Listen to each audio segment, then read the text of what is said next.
वर्ग 6वीच्या सर्व विद्यार्थी मित्रांचं मनापासून स्वागत आहे. बघा, आजच्या व्हिडिओमध्ये आपण खडक आणि खडकांचे प्रकार अभ्यासणार आहोत. यामध्ये आपण जर पाहिलं तर काही फोटोज तुम्हाला सुरुवातीला दिसतात. याच्यामध्ये एक खाईसारखा भाग दिसतो, दरीसारखा. त्यानंतर एका ठिकाणी जे आहे ते खनिजांचं जे आहे ते उत्खनन करून जे आहे त्याची विल्हेवाट होतीये. त्याचबरोबर त्याला कुठेतरी घेऊन जातायत. आणि एका ठिकाणी आपण पाहिलं तर आपल्याला दगड दाखवलेले आहेत, छोटे-छोटे जे नदीच्या किनारी असतात. तर आपल्या परिसरामध्ये तुम्ही डोंगर रांगांचं जे काही नदीपात्रातून जमिनीवरून वेगवेगळ्या रंगाचे, आकाराचे जर दगड आणले, तर त्याची तुम्हाला काय करायचे, थोडासा त्याचा अभ्यास करायचा आहे. त्याचा रंग पाहायचा आहे, त्याचा आकार पाहायचा आहे, त्याचा प्रकार पाहायचा आहे. तो दगड सापडला, ते स्थान कोणतं आहे, दगडाचा रंग काय आहे, दगडावर दिसणारे ठिपके, त्याचा रंग काय आहे, दगडाचं वजन काय आहे, ह्या सगळ्या गोष्टी. दगडाचा कठीणपणा पाहायचा आहे, दगडाची रचना पाहायची आहे, एकजिन्सीपणा पाहायचा आहे, दगडाची सदृज्यता पाहायची आहे. तो अच्छिद्र आहे की सछिद्र आहे, म्हणजे त्याच्यावरती छिद्र आहेत तर आपण म्हणू शकतो त्याला सछिद्र, आणि त्याच्यावर जर छिद्र नसतील तर त्याला आपण म्हणतो अच्छिद्र. तर ह्या सगळ्या गोष्टीची इन्फॉर्मेशन आपण घेऊ शकतो. त्याचबरोबर पृथ्वीचा जर आपण पृष्ठभाग पाहिला, समजा ही आपली अर्थ आहे, त्या अर्थवरचा जो क्रस्ट वाला रिजन आहे, ठीक आहे, म्हणजे ज्याच्यावर आपण सध्या उभा आहोत, हा क्रस्ट वाला जो काही रिजन आहे, म्हणजे ज्याला आपण अ, भारताचं बाहेरचं जे पृथ्वीच्या बाहेरचं कवच आहे, शिलावरण असं म्हणतो. तर तसं ते माती खडक यांचं बनलेलं आहे. आपण मागीलही इयत्तेमध्ये त्याच्याबद्दल शिकलेलो आहोत. भूपृष्ठावर आणि त्याखाली सुद्धा जर आपण पाहिलं तर खडक आपल्याला पाहायला मिळतात. भूपृष्ठावर तसेच त्याखालील शिलावरणामध्ये तयार झालेले जे खनिज आहेत त्याच्या मिश्रणाला आपण काय म्हणतो, खडक असं म्हणतो. खडक हे नैसर्गिक प्रक्रियेतून निर्माण झालेले असतात. आपण जर पाहिलं तर नॅचरल ज्या काही सगळ्या प्रोसेसेस आहेत, नैसर्गिक प्रोसेसेस आहेत, त्याच्या माध्यमातून खडक तयार होतात. खडकांचे गुणधर्म हे त्यामागील खनिज पदार्थ कोणते आहेत, खनिजाचं प्रमाण कोणतं आहे, ती खनिज एकत्र येण्याची जी प्रक्रिया आहे त्याच्यावर अवलंबून असतात. खडकामध्ये आपल्याला सिलिका, ॲल्युमिनियम, मॅग्नेशियम आणि लोह ही खनिज प्रामुख्याने पाहायला मिळतात. आता खडकामध्ये सिलिका असतं, ॲल्युमिनियम असतं, मॅग्नेशियम असतं आणि लोखंड असतं. तर त्या खडकाचे प्रकार कोणकोणते? दगडाला हे लक्षात ठेवा, खडकाला आपण दगडही म्हणतो, पाषाणही म्हणतो, अश्मही म्हणतो, शिला पण म्हणतो किंवा शिळा असंही म्हणतो. निर्मिती प्रक्रियेनुसार जर खडकाचे आपण प्रकार पाहिले तर 3 प्रकार आहेत. एक आहे अग्निजन्य खडक, एक आहे अग्नीज खडक आणि एक आहे मूळ खडक. गाळाच्या खडकाचे जर आपण पाहिलं तर एक गाळाचा खडक असतो, एक स्तरित खडक असतो, एक रूपांतरित खडकही असतो. त्याचबरोबर आपण जर पाहिलं तर पृथ्वीच्या अंतर्भागामध्ये प्रचंड तापमान आहे, हे तुम्हाला माहिती आहे. जसं आपण पृथ्वीच्या आतमध्ये जर गेलो, त्यामुळे या भागात सर्व पदार्थ वितळलेल्या स्वरूपात असतात. भूपृष्ठाच्या भेगामधून काही वेळेस हे पदार्थ बाहेर येतात आणि त्याला आपण ज्वालामुखी असं म्हणतो. ज्वालामुखीच्या उद्रेकामधून लावा रस, वायू, धुलीकण, राख हे पदार्थ बाहेर पडतात आणि लावा रसापासून मूळ खडक जे तयार होतात ते महत्वाचे आहेत. आता पहिला आहे अग्निजन्य खडक. ज्वालामुखीच्या उद्रेकादरम्यान भूपृष्ठाखाली मॅग्मा म्हणजे शिलारस जो काही असतो आणि भूपृष्ठावर जो लावारस थंड होत जाऊन त्याचं जे घनीभवन होतं, या प्रक्रियेतून निर्माण होणाऱ्या खडकांना आपण अग्निजन्य खडक असं म्हणतो. ओके.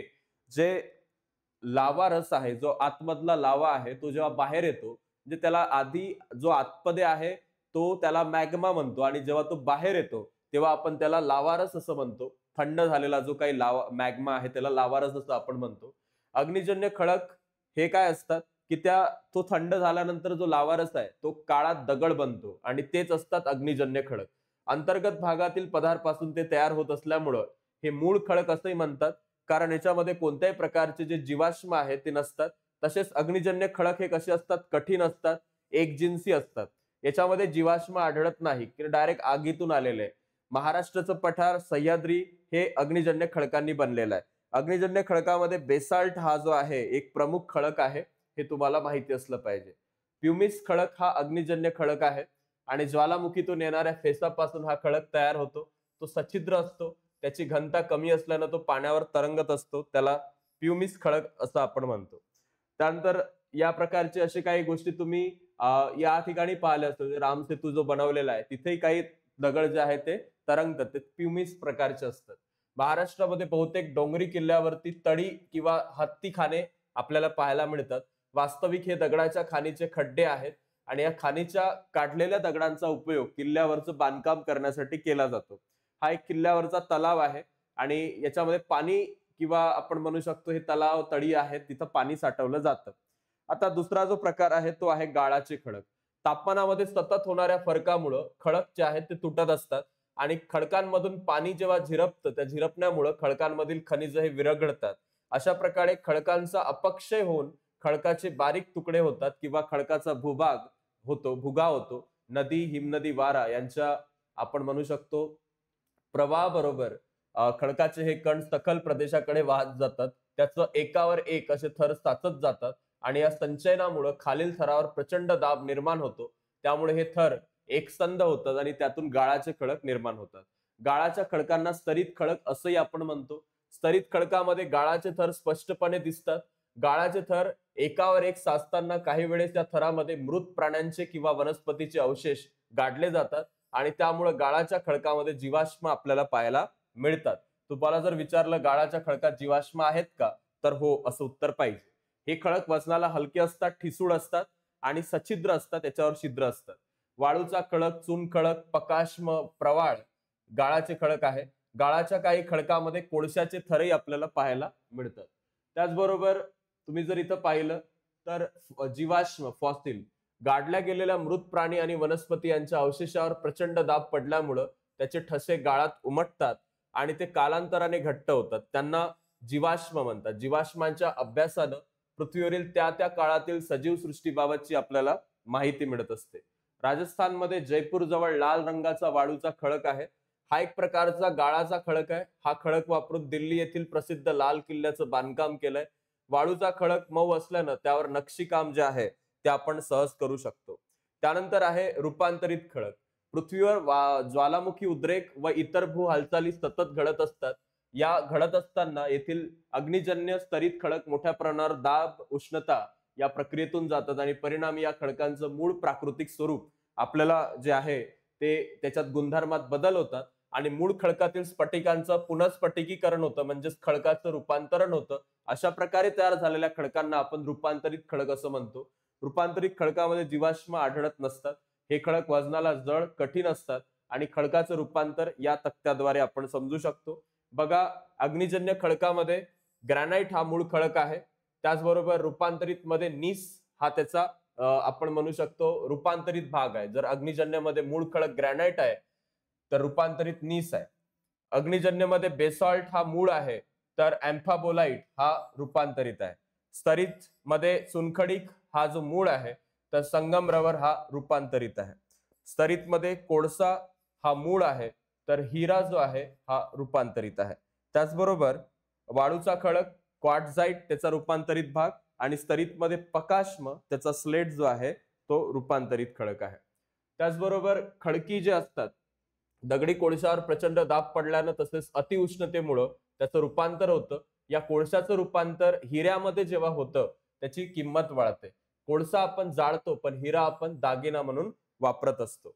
आग्रा या ठिकाणी जो काही खडक वापरलेला आहे ताजमहल बांधण्यासाठी हा संगमरवर खडकानं बांधलेला आहे आणि हा रूपांतरित खडक आहे. ओके, याला मेटामॉर्फिक रॉक असं आपण इंग्रजीत म्हणतो. हा दगड राजस्थान मधील मकराना या खाणीतून खाणला गेला होता आणि मध्य प्रदेशामध्ये भेडाघाट इथं नर्मदा नदीच्या पात्रामधून नावेनं प्रवास करताना या नदीचे तट संगमरवर खडकाचे असल्याचं लक्षात येतं. सूर्योदय सूर्यास्ताच्या वेळी पौर्णिमेच्या रात्री हे उजळून निघतात. हे दृश्य फार मनवेधक असतं. आपल्या महाराष्ट्राच्या नकाशामध्ये तुम्हाला कोणकोणत्या ठिकाणी कोणकोणता खडक आहे ते बघू शकता. बेसॉल्ट ग्रे कलर मध्ये आहे. डार्क जो ग्रे आहे किंवा ब्लॅकिश आहे तो आहे ग्रॅनाइट खडक जो आपल्याला मुख्यतः या भागामध्ये पाहायला मिळतो. जांबा खडक तुम्हाला दक्षिणेकडच्या भागामध्ये आणि स्तरित खडक जो आहे तो तुम्हाला इथे पाहायला मिळतो. ओके, सो आपल्या महाराष्ट्र राज्यामध्ये ज्वालामुखीमुळे तयार झालेला बेसाळ खडक मोठ्या भूप्रदेशावर पसरलाय. ग्रॅनाइट हा खडक राज्याच्या पूर्व भागात आणि दक्षिण कोकणात आढळतो. जांबा खडक हा दक्षिण कोकणात आढळतो. त्यामुळे महाराष्ट्र राज्याच्या पूर्वेला व दक्षिण कोकणामध्ये खाण व्यवसाय चालतो. बेसाळ खडकाच्या विस्तीर्ण थरामुळे महाराष्ट्राच्या इतर भागामध्ये खनिज संपत्तीचे मोठे फारसे साठे नाही आहेत. आता आपल्याला काही बेसिक गोष्टी इथं विचारलेल्या असतील तर नदीमध्ये वाहून येणारी वाळू कशी तयार होते, ती कुठून येते याची माहिती तुम्हाला घ्यायची इंटरनेटवरून. कोणकोणत्या वास्तू अग्निजन्य प्रकारच्या खडकानं निर्माण केलेल्या आहेत, तर रायगड किल्ला आहे, वेरूळच्या लेणी आहे, या दोन गोष्टी तुम्हाला त्याच्यात दिसतात. बाकी 2 खडकांच्या बाबतीमध्ये आपल्याला स्तरित आणि रूपांतरित खडकांच्या गोष्टी दिसतात. सो या चॅप्टर मध्ये आपण खडकांचे प्रकार समजून घेतलेले आहेत. खडक किती प्रकारचे असतात? 3 प्रकारचे: अग्निजन्य, रूपांतरित आणि गाळाचे. अग्निजन्य खडक हे कसे असतात?